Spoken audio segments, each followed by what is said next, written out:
Now, and we are live. What is up, Bildungselite? I have the pleasure and the great honor to welcome my next international guest, and I want to say hello and thank you, Mr. Michael Johansson. Is that how I pronounce your name? Yeah, that's perfect. You got it down. Thank you, Better thank than you. Americans. You're Swedish, right? Yes, yes. So, but you're living in Swedish. the US. Yeah, I moved to Texas 11 years ago. So yeah, it was kind of time for me to go and take care of our U.S. business, and I felt like maybe combine a change for my personal life as well as for the business. So we decided to sell everything we had back home in Sweden and move to the US.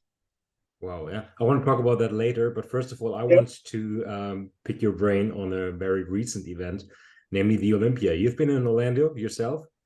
Yes. Tell us about your Olympia experience. Yeah. Yeah. It's always. I mean, like we've been going to Olympia for many years. My first Olympia was 1987 in Gothenburg. That was actually my first bodybuilding show. Sorry. And so, of course, going to Olympia every year is kind of like a highlight of the year. So, and yeah, so we're there to support our athletes. We usually have quite a lot of athletes that are qualified for Olympia, and this year we had around 15 athletes, and then we have around 16,000 ambassadors around the world, and many of them come to Olympia. So we are trying to create a home away from home for them. Yeah. So tell us exactly what you've done because you've like rented a huge house, right? And invited all ambassadors and athletes into your house. Was that it?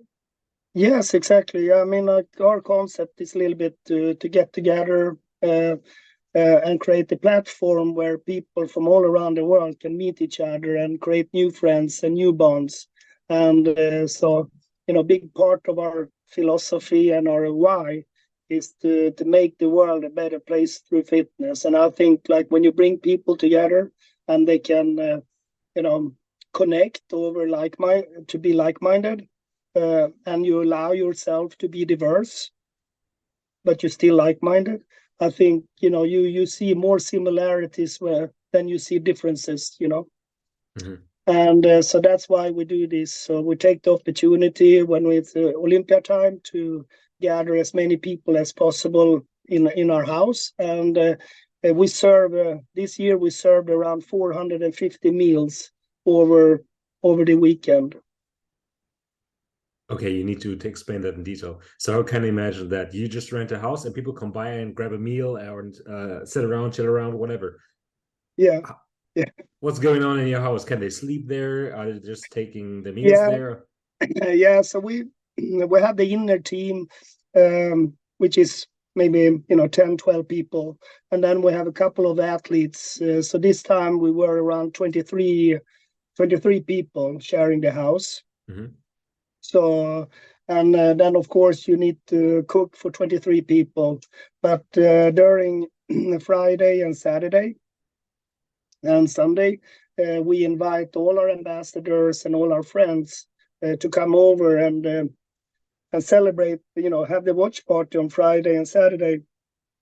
And then on Sunday, we celebrate the athletes because the athletes come with their trophies and their victories and things like that. So, so during this time, we, of course, have everybody to join us for the where we eat and have a good time together. Mhm. So can I say like your mission is to bring people together? Yeah, yeah. So that's a big part of our mission. Is kind of that's why we have a destination in Dallas, Texas here. Yeah. So when I moved here, 11 years ago, I felt like there was kind of like there was something missing because Dallas Fort Worth is like 8.5 million people. It's Mhm. almost like the size of Sweden, and I felt like that's within 1 hour.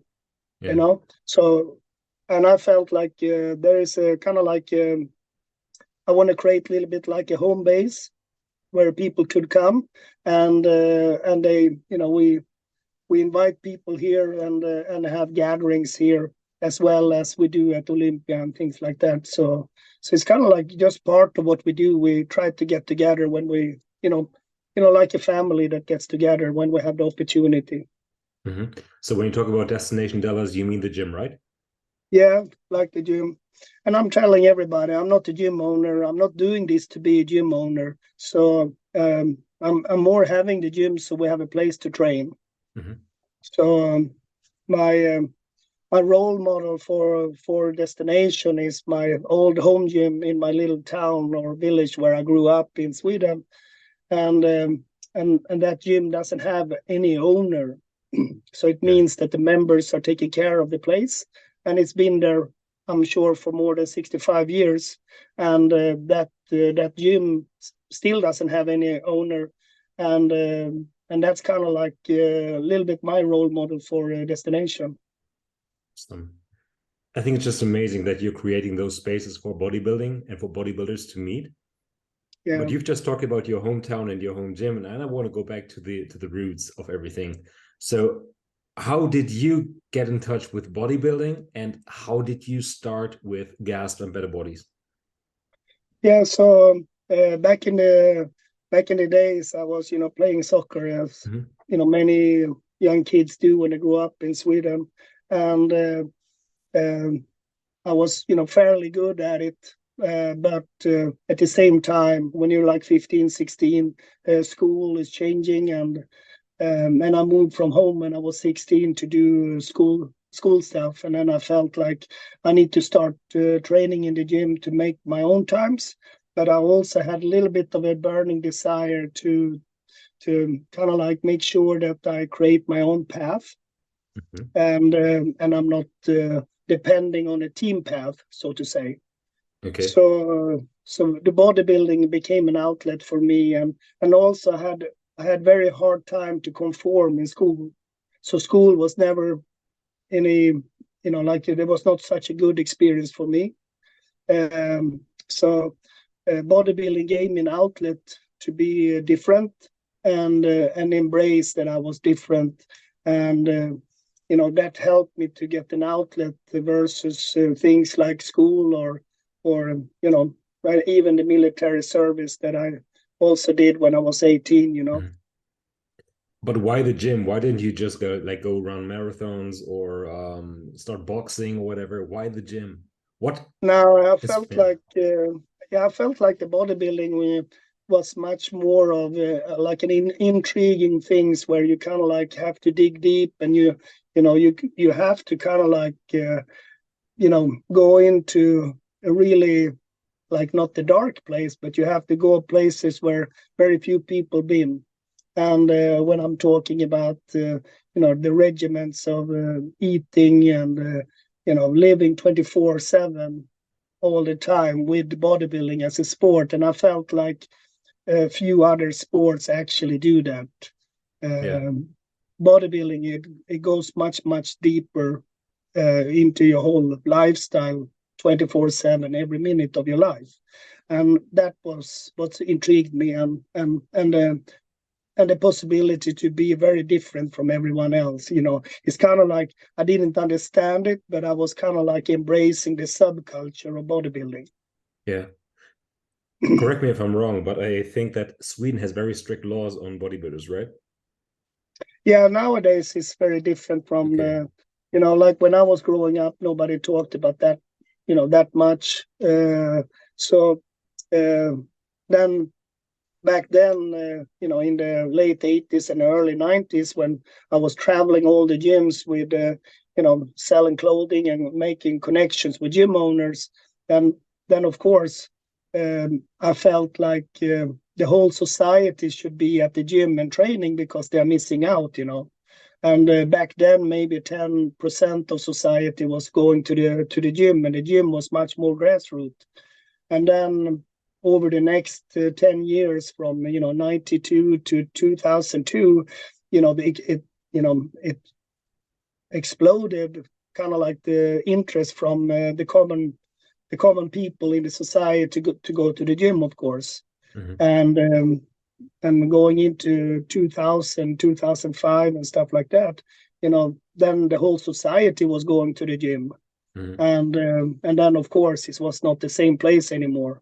Understand. It turned into something else, and then social correctness comes into play, and that's why I think what you kind of like talking about the last couple of years, where the society gets more and more efficient on kind of like being a society, and you are losing common sense, and it becomes more of a rule society.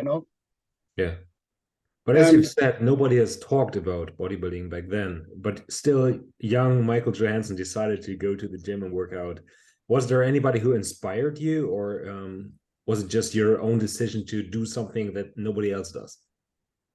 Yeah, of course I had, people around me that was inspiring me in different ways. And, but like I said, my first Olympia was 1987, with Lee Haney winning, and, Rich Gaspar second, and Lila Brada third. And nowadays these people are my friends, Yes.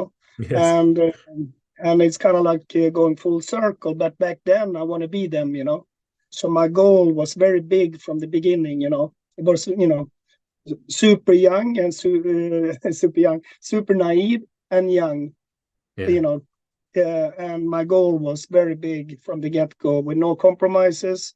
I was kind of relentless to make that happen. Yeah. So you also competed because you were inspired by those people? Yes. So I competed, late 80s and until the middle of the 90s, I competed. And I think I was 27 when I decided to, I was 1 week out from the Swedish nationals, and I felt like, okay, my goals are so big, and my quest for Mr. Olympia and the stage is so strong.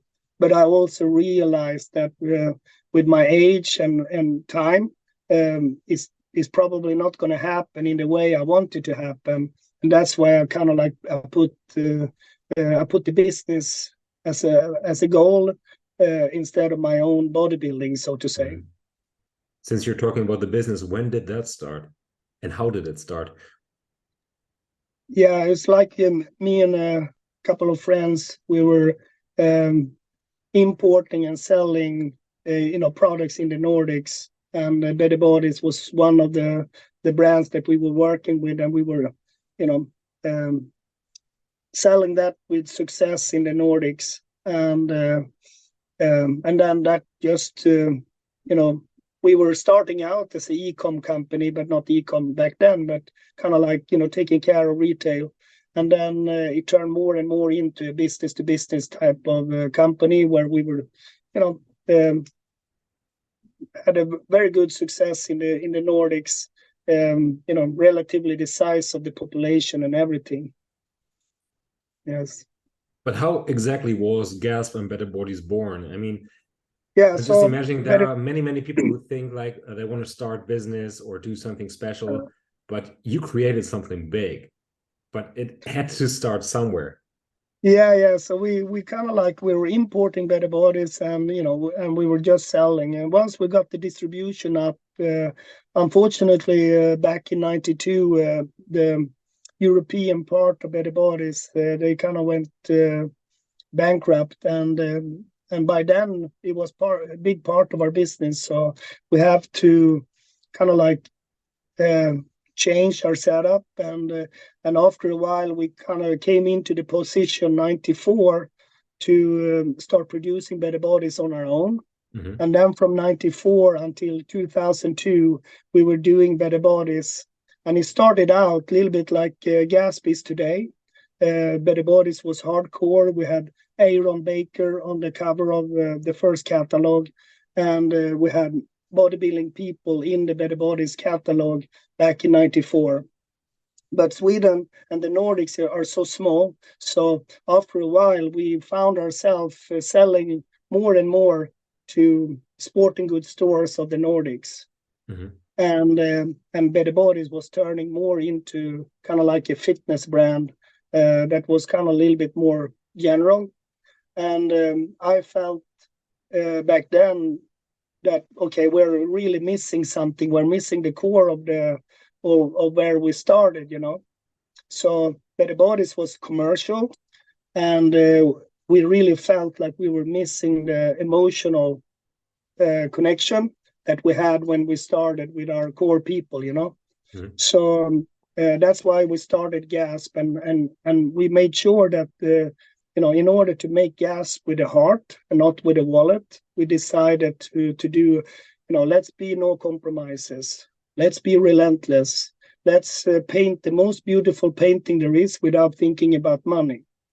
Yeah. Because our big thing, the big brother of everything, was Better Bodies, and this was a little bit like your love child that you created, like a small sibling that is growing up and gets all the proper nurturing to to do what you were meant to be from the beginning. So Better Bodies keeps on growing, and GASP also from until 2008, when we have a global price in the world, and economy goes down, and at that time we look at GASP and we look at Better Bodies, and we see that GASP is actually doing really good, and it's like it's good for us internationally. It's kind of like opening up a lot of doors. It's simple to understand. Better Bodies is more complex.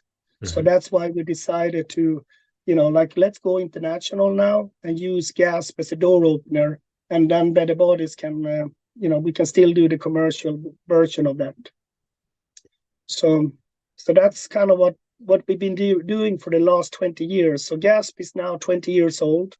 But the last 3-4 years here on this journey, we actually decided to stop the commercial journey with Better Bodies and move Better Bodies close to GASP. So we have the same core values, the same ambition. And that's why we use the same core values on Better Bodies as GASP, and we don't really make any difference between the two. Mm-hmm. So if I understood correctly, your intention behind GASP was to create clothing for the hardcore bodybuilders, correct? Yeah, and not necessarily, only bodybuilding per se, but the people who likes bodybuilding at large, and people around that can, that likes the philosophy that we have with GASP. They really enjoyed the GASP because it was different, and it was not like everything else.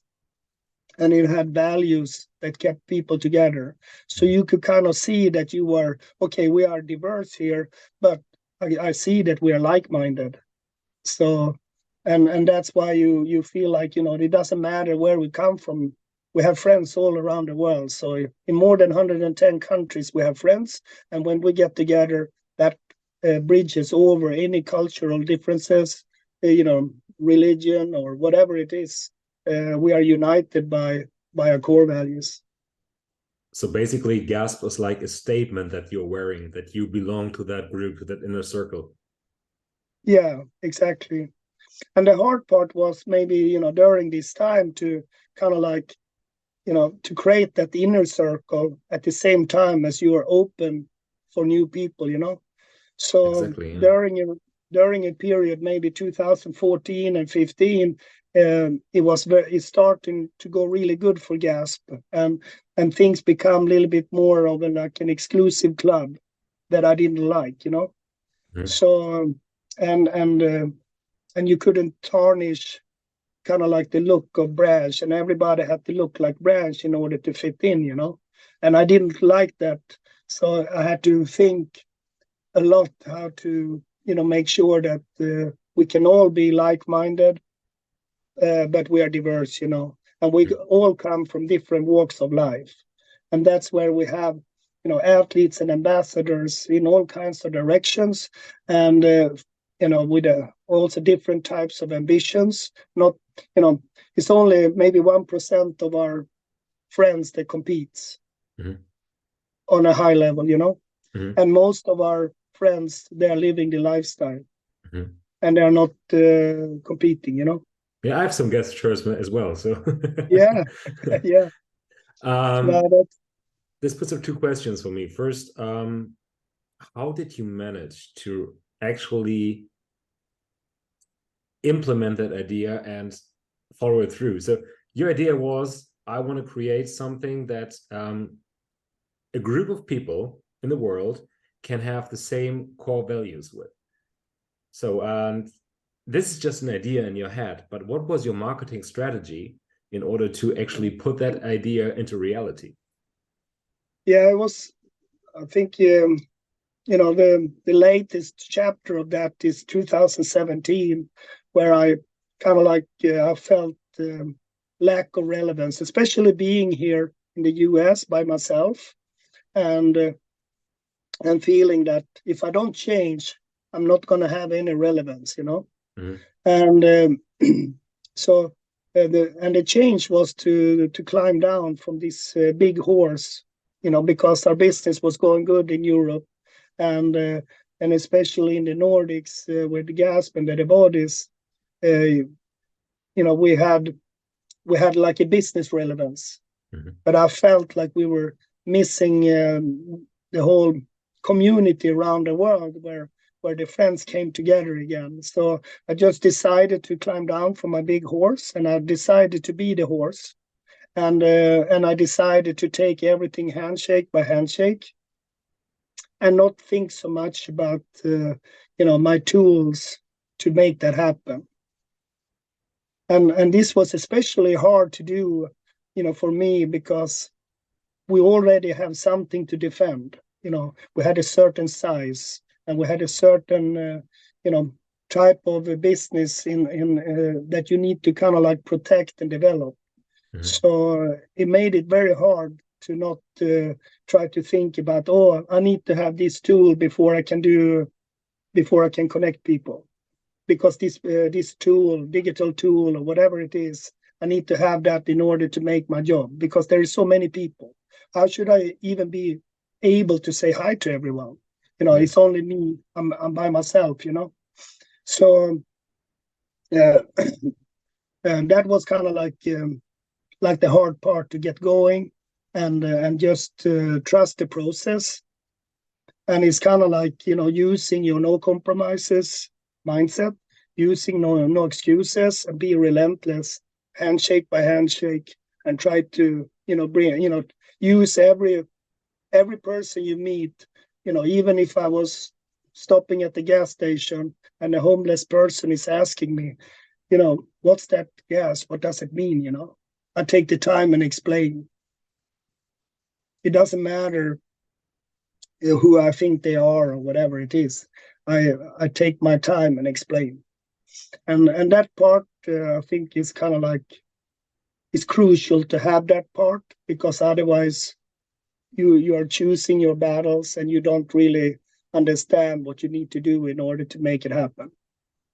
Mm-hmm. But that's not the only difference, because there are many startups right now in any area of the sports, maybe supplements, maybe clothing, maybe whatever. But what made GASP actually succeed? What were your strategies? Was it just being relentless and shaking everybody's hand and talking to everybody? Or was there like networking, whatever? I just want to know what made you or GASP successful, and what made you different in comparison with others? Yeah, I think it's kind of like in that process that you need to just trust yourself. Just like when you're young and you want to be on that Olympia stage, you just want to, you can't really think too much ahead. You just need to take it day by day and step by step, and you need to do everything in your power to work on the smallest little things in your life in order to make any dream happen. Mm-hmm. It's just impossible. It takes a little bit longer time. True. I see. Yeah, so I think it's the same. It's the same mentality, and then try to be smart about it. I'm not saying that I was smart to quit my Olympia ambitions when I was 27, but I'm just saying that I could kind of like, I could do Olympia, but maybe not in the way I was thinking when I was 20, and not even when I was 27. But now, when I see what I've been doing, then I can see like, okay, I actually when me and Branch is talking about, what he has experienced in life so far and what I have experienced is very similar. Like all the victories and defeats and, all the good stuff and the bad stuff, it's very similar, And that's why I feel like it's important to kind of like reflect over that, how can I reach my goals? Maybe it's not necessarily exactly like the picture I have when I'm 20 as the picture I have when I'm 40. I see. Okay. Yeah. At what point in time, maybe there's even a special moment that you can recall, did you realize that you're on the right path? That things were taking off now? Yeah, I think you kind of like, just like anything else, you never feel like you're done or something like that. But of course there is milestones here and there. One milestone could be when I moved to US 2012. It was kind of like 2012, 13, 14. We were like, business wise, had a great peak in the old analog model before social media. So I didn't know it back then, but I was on the peak of my career, but the company was dying, but I didn't know about it. Okay. Can you explain that? Can you say, how can you say you were on the peak of your career, but the company was dying? Or you mean bodybuilding career? No, like my business career, Yeah. So because 2012, when I came over, everything was peaking business-wise, money-wise, how, you see progress in the selling and all that. But at the same time, social media, Instagram started 2011. So Instagram took over during the next 2012, 13, 14. Instagram took over more and more. And because we were peaking in the old model of analog business to business, we didn't see that coming, Yeah. So then, 2017, we had to reinvent ourselves. Yeah. And that's what I was meaning, that sometimes you feel like you're on the peak of your career or whatever it is, but you don't. Maybe I didn't see it. That was also the beginning of the end of that chapter, And that's when in 2017 you started that ambassador program and started with Instagram and advertising online. Yeah, but we never done Instagram because we were a little bit too late into that. A lot of the companies who started 2011, 12, 13, they had the good help of the algorithms with Instagram. So we never got into Instagram and digital business like that. We are still very much like an analog company that has some social media tools that help us to reach out.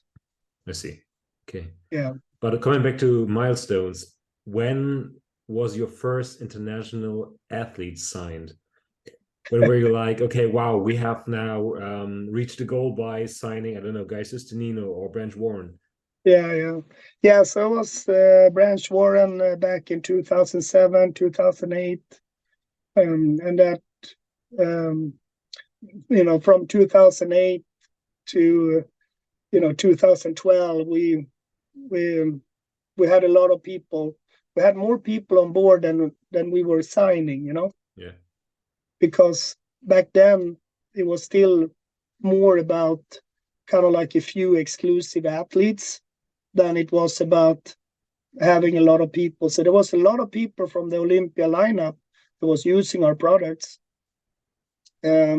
But it was only Branch that we were kind of taking care of, and then Johnny Jackson.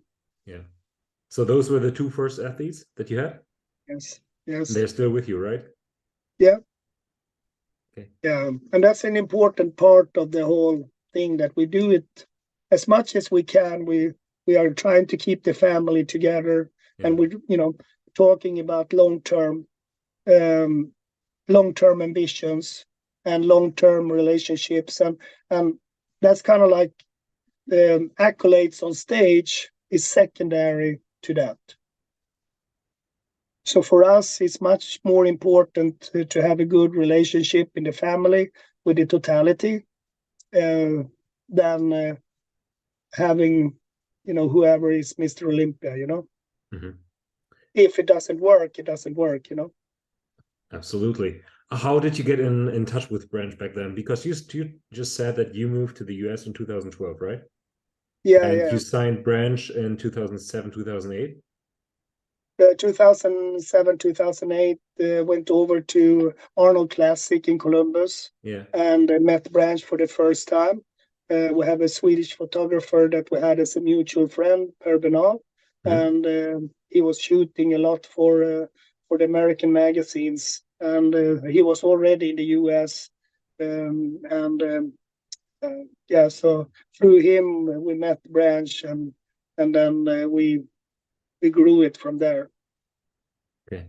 Do you think that Branch had a significant influence in how the brand developed?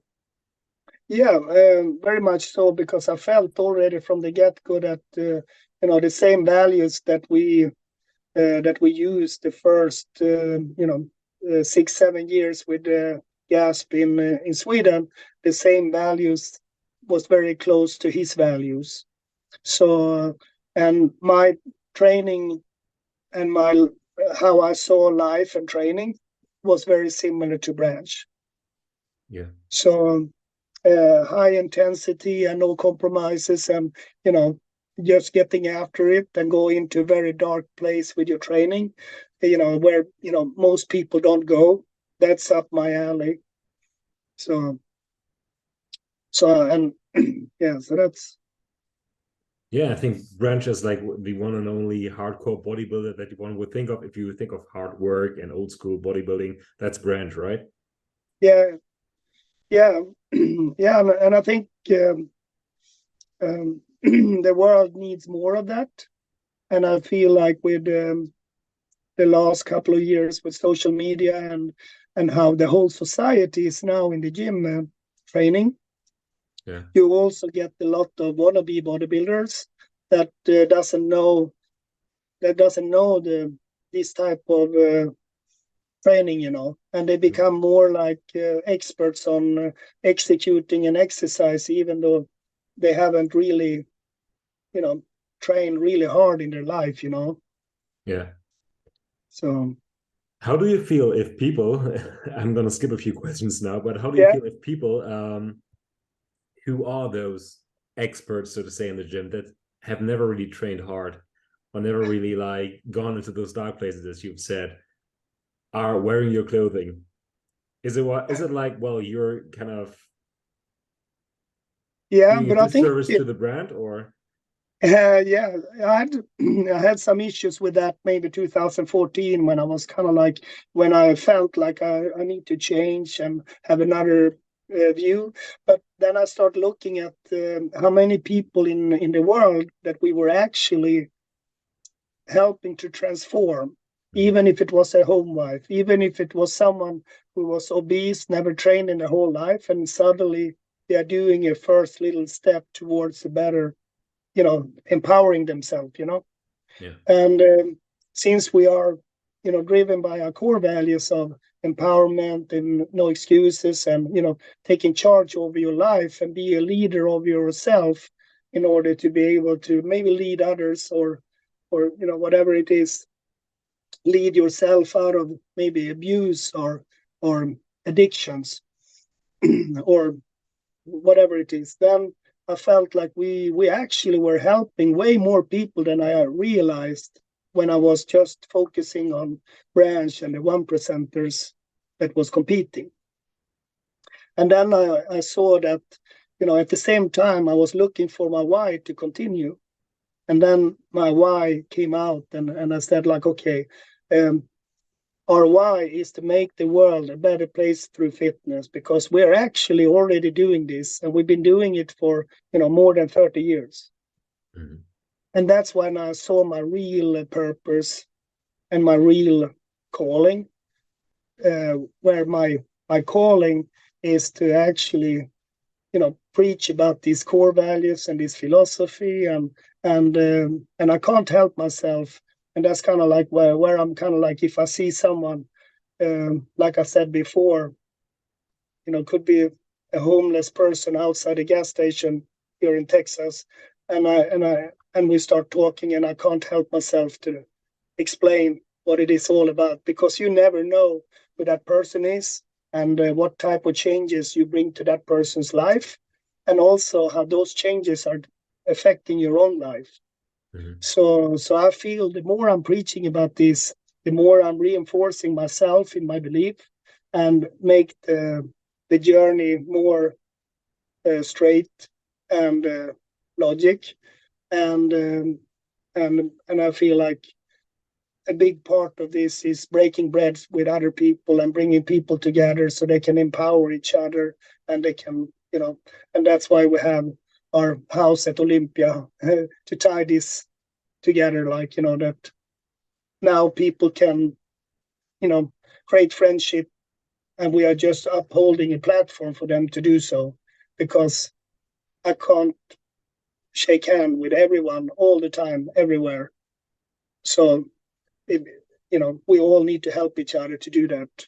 Mm-hmm.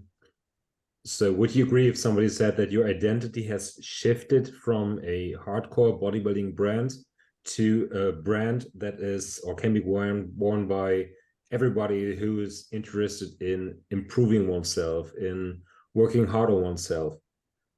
Yeah, I think you can say that's definitely part of it. But I also feel like there is also a part of it where it's up to the participant to judge what it's for, Mm-hmm. So some people are asking me, like they come here to destination and they see the big safe that we have here in our living room outside here, and they ask, what's in that safe? Yeah, or they ask me, what does GASP mean? And then I had to say, like, the meaning of GASP is in that safe, and it's a secret, a little bit like the Coca-Cola recipe, and because the whole thing is that I want GASP to mean something for every individual who has a relationship with GASP. So whatever GASP means for you is, your version of GASP. And a little bit like reading your own book, Then let me ask you the question, what does GASP mean for you? For me, it means no excuses, relentless, and all these core values. Mm-hmm. And for me, it is creating like a platform that I stand on, and I also realizing that it's not about GASP as a brand, it's about me as a person, and I'm just standing on GASP as a platform or a surfing board that I'm surfing on. So I think in the old days, it could be that we were trying to uphold like a brand value, and it's very heavy. Like Nike is like a heavy brand, and you're trying to work for the brand. And I don't feel like we are like that. We are more like, the main characters on this journey is you and me as persons, and GASP, Better Bodies, is just a platform that we stand on, and help us to surf, and help us to meet people, and help us to keep on preaching, and give us a reason to preach about what's important to make the world a better place through fitness. To make the world a better place through fitness. Yeah. How are you doing that? Yeah, I think we're doing that by bringing people together from all walks of life, and it doesn't matter if they are competing bodybuilders or high ambitions, or if they are kind of like so we are including everyone in this, and I think those who are like in it, they also feel like the family feeling, the camaraderie, and the support mechanism that is there, because if you give support, you will receive support. So the philosophy is the more we're giving, the more we're receiving. And it is strange how well it works, you know. So if you're nice to people, people become nice to you. And so my philosophy has always been to be nice. You know, even if I get the knife in my back, I turn around and smile because it really doesn't do anything on me, you know? Yeah. But how does fitness help the world exactly now? Is it just that you created a community of people that support each other and lift each other up? Yeah, because, you know, let's say, I mean, like to be serious here, like 2020, there was a lot of riots around the world. And there was some, you know, riots here in Dallas, downtown. And at the same time, 30 minutes from downtown, we have Destination.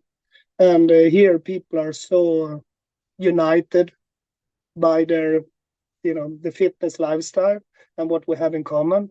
So you didn't find any of that, you know, society issues here. Yeah. You know, so that was just a small example on the microcosmos that we're creating. And then we have, you know, yeah, it's like 16,000 ambassadors all around the world, and a lot of friends in more than 110 countries.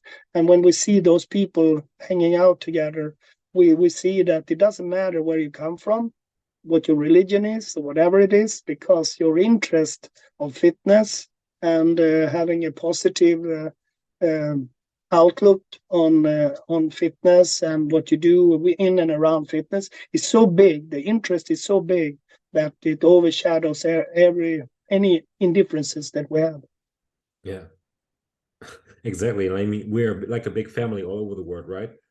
Yeah, But I don't know how it is in America, but in Germany, for example, we have a lot of so-called beef. So people are beefing each other about minor stuff. There's always like some trouble or always yeah, some drama in the scene. yeah, Um, I don't know if the same in America. Like people are yeah.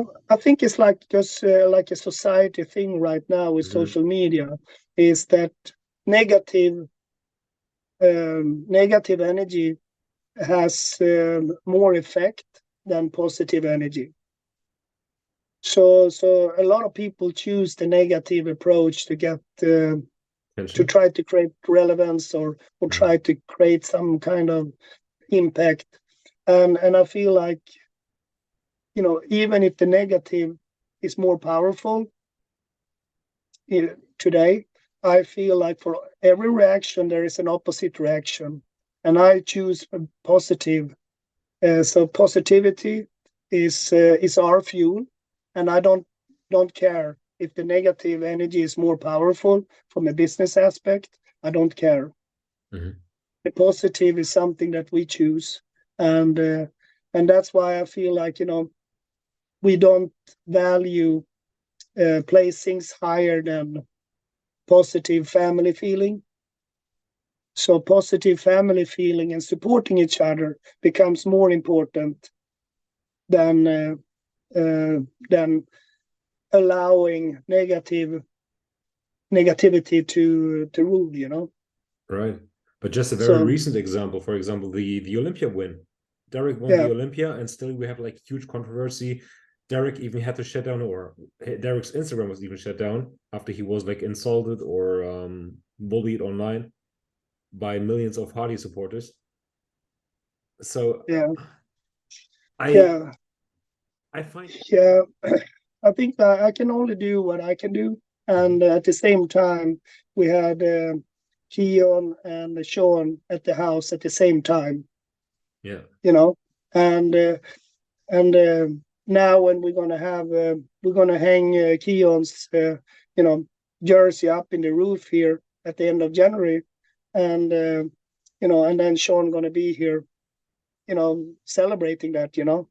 really, that's good. It's great. Yeah, so I mean, like I can only do what I can do from my side, and try and like I said also, you know, some people are bodybuilding and they don't have this, you know. back in the old days, it was a little bit easier because it was only maybe 15% of society that went to a gym. Mm-hmm. And because of that, the amount of bodybuilders were way less. But they also went way deeper into their bodybuilding, you know. Now we have a lot of successful, maybe more shallow bodybuilders Mm-hmm. that maybe do it for the gram more than they do it for and business reason than they do it for the love of bodybuilding, you know. Yeah. So I do it for the love of bodybuilding and not to be famous or not to be successful with my business or whatever it is. I think that's what makes you successful, actually. And So your yeah, good intentions that you don't want to be successful, you just want to help the sports, is what makes you successful because you're authentic and people can trust you. yeah, but maybe you're never gonna be the most popular, you know. So what? Yeah.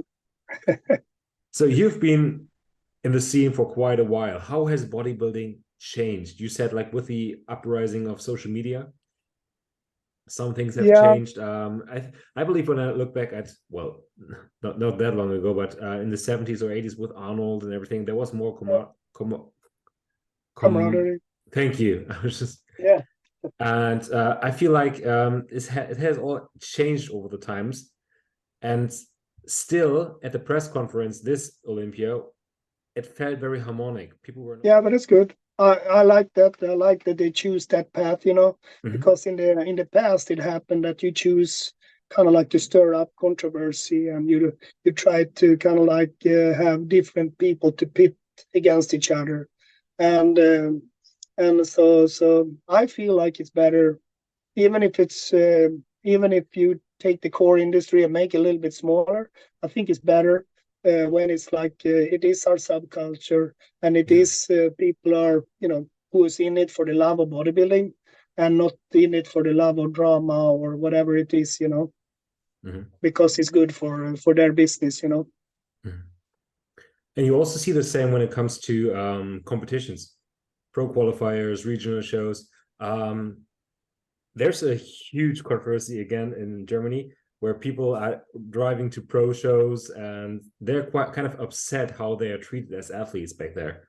So they Mm, pay huge amounts of money and receive almost no service at all. But when they go to Sweden to your GASP pro qualifier, yeah, they always are like in awe when they arrive there and they tell like, well, athletes are really taken care of. They have yeah, microwaves in the back of stage.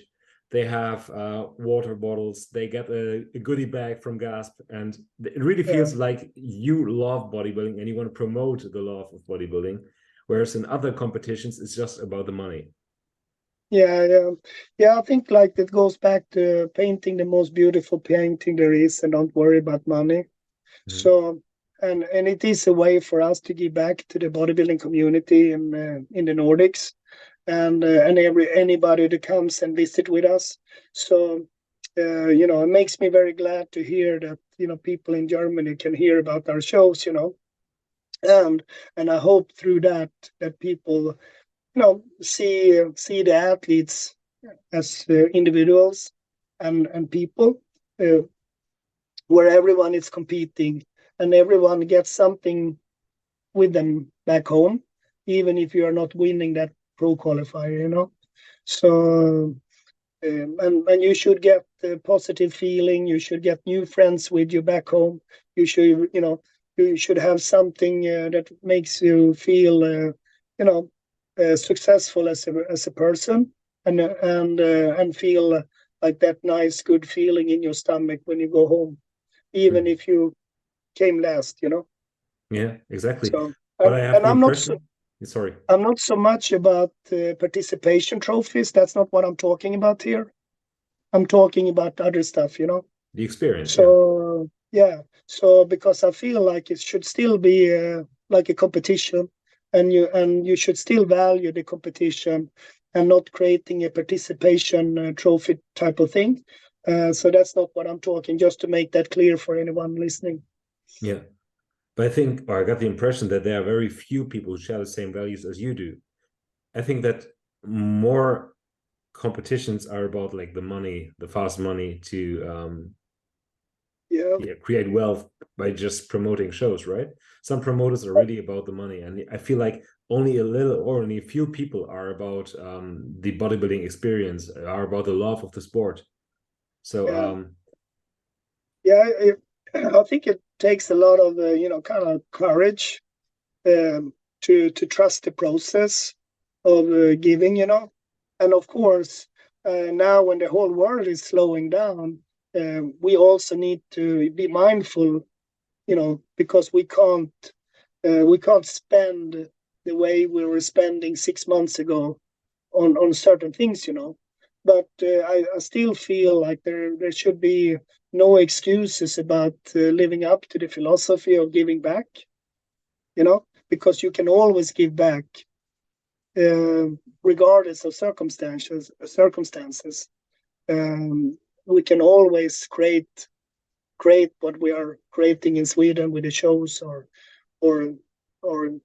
putting the philosophy before money when it comes to selling GASP and devotees. I wish there would be more people like you. I mean, you're leading by good example. Could you ever imagine like having a pro qualifier in Germany or in other areas of Europe? Yeah, I mean, it needs to be part of my mission for that to happen. But but I also I just want to make sure that I can do together with with those who wants to be with me.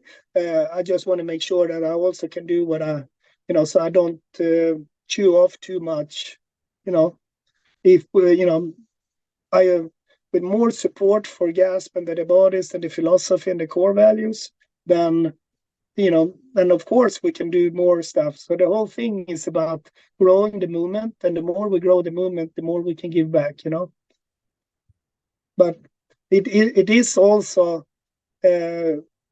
sometimes people come into my inner discussions, and they feel like it's like a big ocean ship, and then they sit on deck and take in the sun, and in the meantime we are like shoveling coal in the engine room, and we are trying to do everything we can to keep the ship going, and turn and make sure that we don't could be tough, we are running into a storm or whatever it is. We need to all help out to make the ship not go bad. So I think that's kind of sometimes the problem when people see us and they want to join the family, but they don't put anything on the table, or not put what they could on the table. Yeah. So that's kind of like also the other side of the coin, that it is super easy to join, but join and share your story, participate in the dialogue, and help to preach what's important in life. Mm-hmm. So I think when we all realize it's our leadership role in this, that's when it's really going good. Mm-hmm. And coming to some athletes come to me and they say like, hey, I want to be a sponsored athlete. It's kind of like the worst thing you can ask me, because I don't sponsor people. Yeah. But we have close to 300 athletes in our team. Yeah. And but the thing is that we do stuff as a family, and it's not about sponsorship. To me, it's a little bit like paying for the kid to go to school. Yeah. Like something in the when you're 15 years old or 17 years old in the boy room or the girl room. That's sponsorship. But like, you need to come out from your boy room, you need to sit by the big table, and then we need to decide, okay, what do we need to do today to create put something on the table here. We need to take care of the farm. We need to take care of all the different chores that need to happen. And that's the mentality that we have at large. And then of course, I have some gravel in the machinery, where I'm still talking about the importance of doing this. But it's also a little bit an effect of having a gravel in the machinery, because you need to have something to work with, because if your machinery, or whatever you call it, can't take some gravel, then the culture is not strong enough. So in order to make the culture strong, you need to have some challenges that is challenging the machinery, and you can help. So it's kind of like, someone come and ask me for a sponsorship, and I kind of like explain how it works. And then over time, they kind of get it. And then they become the best ambassadors for GASP and Better Bodies that I could dream of. That's the victory, Mm-hmm. You just said you don't really have sponsored athletes. So what does it mean if people work together with you? They support you on your mission. They support GASP on its mission. Yeah. What do they get in return, or do they get nothing? No, of course. I mean, like, we people like Branch. Yeah. Of course, there is money involved. Sure. But I'm just talking about like these 300 athletes that you have, all those 16,000 ambassadors. 16. Yeah. So ambassadors are pretty easy, because many of them, they don't live in an illusion. They know that they can't contribute with a Olympia stage presence. So they become better ambassadors on preaching the core values and the philosophy. Mm-hmm. The one that could be a little bit harder is the one that is like semi-successful, mm-hmm. on the brink to break through, because they are so self-centered that they have very hard time seeing their, and especially if they're younger. So once you have an athlete that is kind of like hitting 30, then they starting to understand a little bit better what GASP and Better Bodies is all about. Yeah. Because suddenly their mind is working much better with family values and thinking about the bigger picture. But if there is an athlete maybe 25 years and younger, they have a they look life out of like a straw. It's a little bit like tunnel vision. Yeah. And one of the analogies that I'm using when I'm talking is a little bit like, I like to race car driving is one of my passions. So if I have an instructor, like a pro instructor who comes into the car with me, and I'm going to learn how to drive fast today, the instructor is going to tell me, the first thing he's going to say is like, we're going to use the whole windscreen here, and we're going to see everything. And then you start driving, and you need to drive a little bit slow like grandma in order to see everything. Because if you go a little bit too fast, he's going to ask you, did you see that flag guard over there to the left? And I said, what flag guard? Next lap, he's going to ask you, did you see the flag guard? And I said, like, yeah, I saw the flag guard. Yeah, but what color was the flag? Because driving too fast, so you don't see everything. So and the instructor is not going to tell you, okay, we're going to focus now on Olympia. We're going to, so we're going to look life out of a straw here. So instead, successful people like Branch, they use the whole windscreen, and they drive through life like this, and they have a good tab on exactly everything that is happening at the same time as they can focus on Olympia or Arnold or, the big, whatever big goal they have in life, But they never drive with tunnel vision, But if you're younger, it's easy that you drive with tunnel vision, and you try to exclude stuff because it makes you easier to focus, So, and those people are lacking the broad view on everything that GASP is about. Yeah, exactly. All right. Yeah. Okay. So by having a mindset where you kind of like you see that even let's say that Branch go hunting, once, a couple of times per year. Is he coming? Is he winning 2 Arnold? because of that, or despite of that, you know. And you kind of like need to see that everything in life is there as an opportunity for you. You just need to figure out the combination to it, you know. Yeah, and that's why I feel like, you know, when you get a little bit older, it's easier to drive faster and see more of what's important, and also to see stuff that maybe other people feel like it's not important, but with more experience, you actually pick up on it.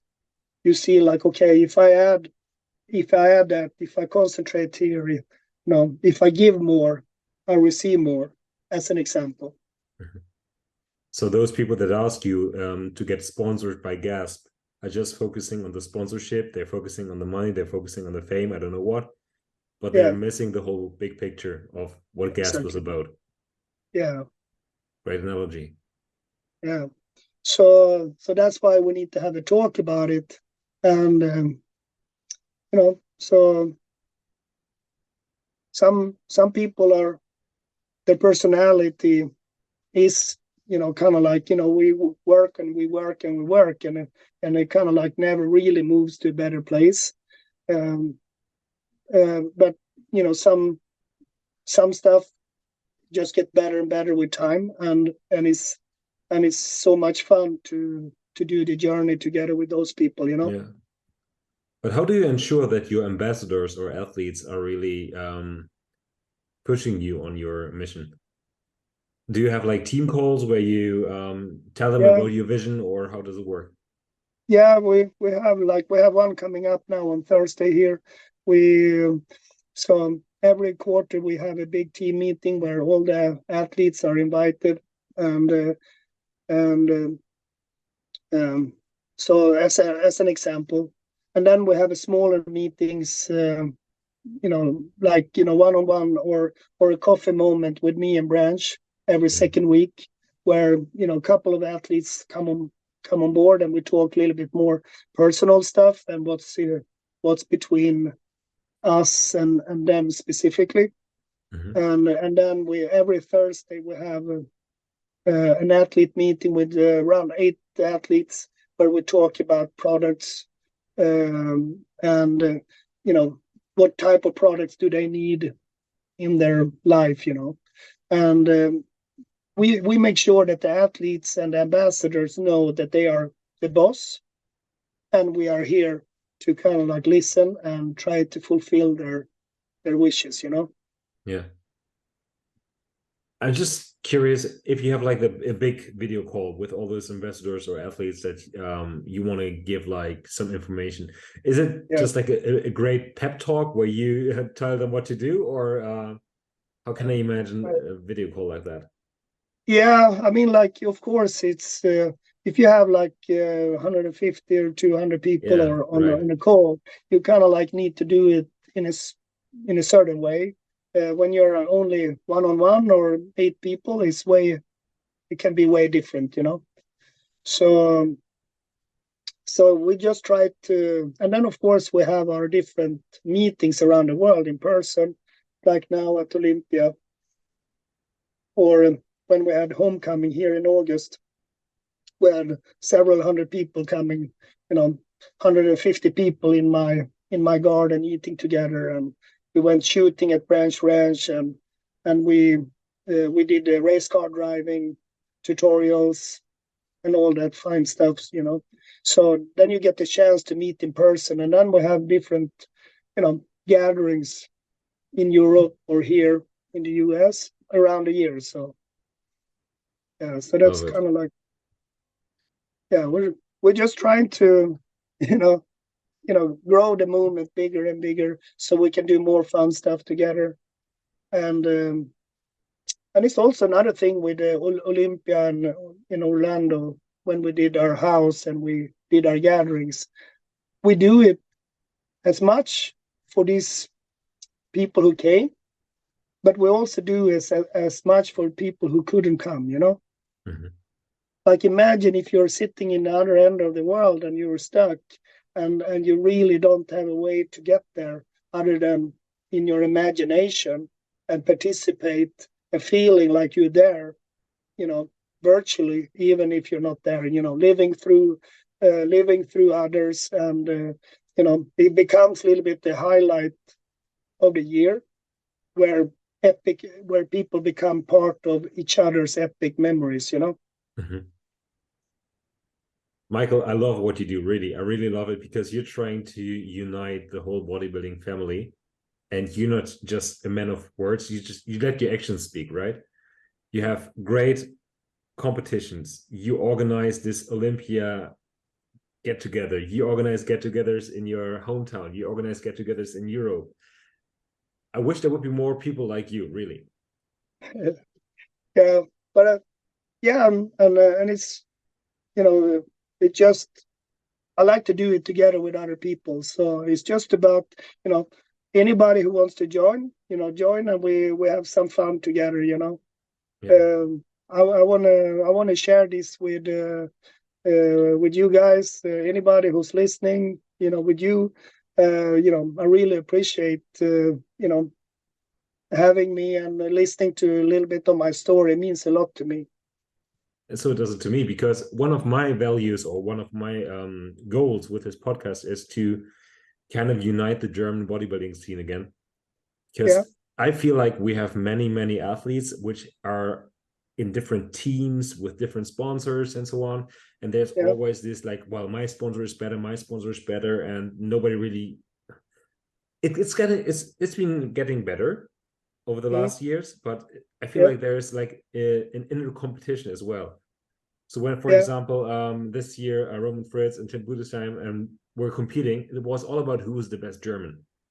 Yeah. Right. There's always this competition going on. Oh no, although yes, bodybuilding is a competitive sport. Don't get me wrong. Yeah. But still, I feel like we should remind ourselves that we're like a subculture.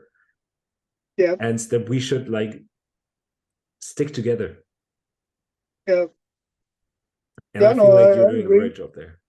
Yeah. No, and likewise, I hear a lot of good stuff about your podcast, and thank you. And I think also, like, why not join what we're doing, and then we should also make sure that we kind of like understand that we're gonna have stuff to work with eternally, and I think the most important thing we can bring with us to other people is that all of us can always do something, and one person can't do everything, but we can all of us can do something to push in this direction, and I think that's what we should teach and preach for our surrounding, so they can join us in this. Mm-hmm. But I feel like sometimes it needs a person who initiates the actions. Yeah. So like you, for example, and then people jump on the bandwagon and drive with you. But I don't want to be too quick on that conclusion. Yeah. Because I want to empower the person next to me to be that solution, Yeah. That person shouldn't rely 100% on me or you or what, whoever. Like the whole thing about this is to empower those next to us to actually be the change. And I think that's kind of like important part of the message, because otherwise we could end up in, you believe one person too much, and the message is not, passed on, mm-hmm. Like the mission is not passed on. Mm-hmm. So I think that's a little bit what I was trying to explain before, but I had a little bit hard time explaining it. Like the whole responsibility that comes with being with GASP and Better Bodies, that it is also responsibility, because otherwise it turns into kind of like a give culture becomes to like a take culture, Yeah. So that's why I'm pretty hard on, people who are important in the team, Yeah. Like, because it's a little bit like my son is working out here in the company, And he probably have a harder time with me as his boss than anybody else here, you know. You know, like, no, it's not like I'm hard against him, but I'm kind of like I have a lot of responsibility on him, you know, because I don't want him to have excuses because he's my son, you know. I understand, yeah. Yeah. So, and of course, I need to be fair to everyone, you know, and fair to myself and everybody around, you know. But still, I feel like it's important to make sure that those who have leadership positions, you know, really take them and and do something good with it, you know. Of course, you don't want cheerleaders. You want people. You don't want people who feel powerless when you're not there. Exactly. You want people to actually act. Yeah, and it's easier said than done. You know, when it comes to certain situations and certain you know, relationships, and because you have a mix between you know, position roles and you know, whatever we are doing, you know, so it could be hard. That's why sometimes you kind of like, you can't, you know, talk too much around stuff, you know. I like to talk about, you know, total understanding, but sometimes we also need to be, you know, straight shooters, and you know, let's take that box and we move it from A to B, you know. And but I'm also taking the box, carrying it from A to B. I'm not you know, like have a you know, flat organization where everybody has a leadership position in some aspect, shape, or form, and most importantly, we need to be able to lead ourselves in And order lead to by influence. example, yeah. Exactly. Wow. Again, love what you're doing, Michael. So what are the next steps on your mission? Where do you see GASP in 5 years? Yeah. No, I think it's like you know, keep on building the movement. I want the movement in US and rest of the world to, you know, to really, you know, be 5 times bigger, 10 times bigger than it is today. And because I feel like there is so much positive energy that would come out of that, you know, for everyone involved. That you know, I like to see when people are happy. I like to see when people are eating and, you know, creating epic memories together. So the more of that going on, the more I can kind of like lean back a little bit, you know. So I think that's kind of my goal, to be able to, you know, I like to be on the front line, and you know, but I also like the aspect when I can you know, when I can go into a corner in the house and see everybody having a good time together, and I can feel a little bit like, you know, mission accomplished. Um, Versus finding myself that I have to go up on the stage. I have to kind of like make something happen here. You know, I need to, you know, bring these people together here, you know. Yeah. Well, I wish you great success. I hope you'll achieve what you want to achieve. And Yeah. if there's like any final message that you want to give out to the audience, what would that be? No, I think, I mean, for those who thought about joining as a ambassador or athlete or whatever, you know, seek our link on GASP or Better Bodies homepages. There is a link for ambassador sign up. Sign up there. It doesn't cost any money or anything like that, and you can start discovering what we're all about, and then you can, after discovering, you can participate more and more at your liking, and then, you know, and hopefully you will be on board, and you will have a lot of your own success and feeling of accomplishment coming out of being part of GASP and Better Bodies movement around the world. Thank you, Michael. So, guys, if you really want to support GASP, go on the website. What's the website again? www.gasp.com. Officialgasp.com. right? Go on that website, check out the website, and if you're interested in becoming an ambassador, GASP ambassador, and help Michael on his mission to make the bodybuilding family grow together and improve the world through fitness, then you're more than welcome to sign up. Yeah, exactly. And so thank you so much for having me, on board. And it really means a lot to me to, have you and those who are listening to your podcast. Pleasure was all mine, Michael. Thank you for your time. Thank you for your appearance. And you're more than welcome to join anytime you want to. Okay, I appreciate it. Thank you so much, guys. So, and if you guys want to have another episode with Michael or want him in a conference or anything, let us know in the comments below, okay? And yes, just share this episode with friends if you want to share Michael's message to the world. And I'll say goodbye and have a nice evening. Thank you so much.